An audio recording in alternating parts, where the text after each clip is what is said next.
Hello అండి, ఈరోజు coconut rice ఎలా చేయాలో చూద్దామండి. టేస్ట్ అయితే చాలా బాగుంటుందండి. పిల్లలు కూడా చాలా ఇష్టంగా తింటారు. మా పిల్లలకి చాలా ఇష్టం అండి. సో ప్రాసెస్ ఏంటో చూసేద్దాం వచ్చండి. ఫస్ట్ అయితే మనం దేవుడి దగ్గర అట్లా కొట్టుకున్న కొబ్బరికాయలు ఉంటాయి కదండి, అవి ఒక కొబ్బరికాయ తీసుకోవాలండి.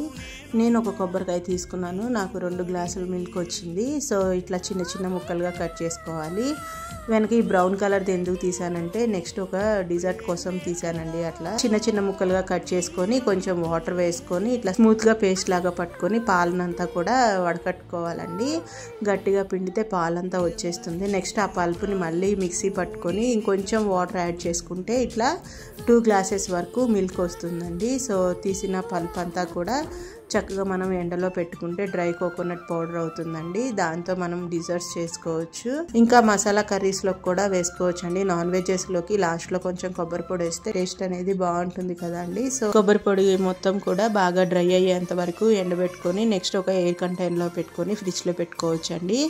నెక్స్ట్ ఒక ప్యాన్ తీసుకొని అందులో 1 స్పూన్ గీ అలాగే 1 స్పూన్ ఆయిల్ వేసుకొని అవి కొంచెం హీట్ అయిన తర్వాత మసాలా దినుసులు వేయాలండి.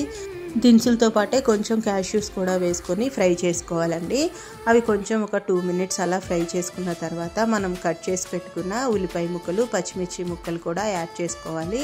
ఉల్లిపాయ కొంచెం మగ్గేంత వరకు మిక్స్ చేసుకుంటూ ఉండాలండి. ఆ ఉల్లిపాయ కూడా కొంచెం మగ్గిన తర్వాత అల్లం వెల్లుల్లి పేస్ట్ వేసుకోవాలండి. అవి కొంచెం పచ్చివాసన పోయేంత వరకు ఫ్రై చేసుకోవాలి. ఇంతేనండి, ఎక్కువ మసాలాలు కూడా ఏమీ అవసరం లేదు. నేనైతే 1 గ్లాస్ తీసుకున్నానండి.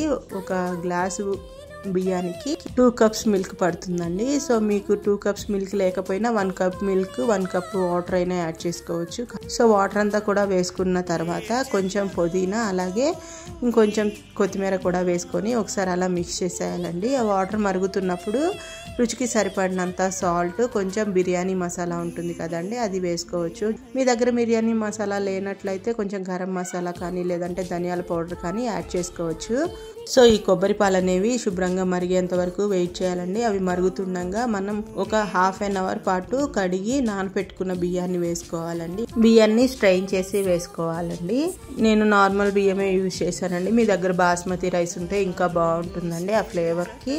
సో బియ్యాన్ని మొత్తం కూడా యాడ్ చేసుకున్న తర్వాత ఒకసారి అలా మిక్స్ చేసి మూత పెట్టుకొని ఒక 10 మినిట్స్ మీడియం ఫ్లేమ్లో ఉడికేంత వరకు కుక్ చేసుకోవాలండి. అది చక్కగా ఉడికిపోయిందండి. ఆరే కొద్దీ చక్కగా పొడి పొడిగా వస్తుంది.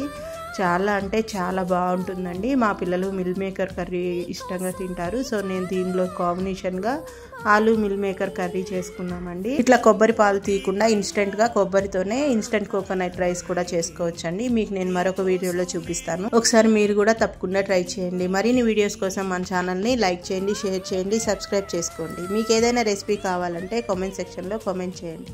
Thank you for watching.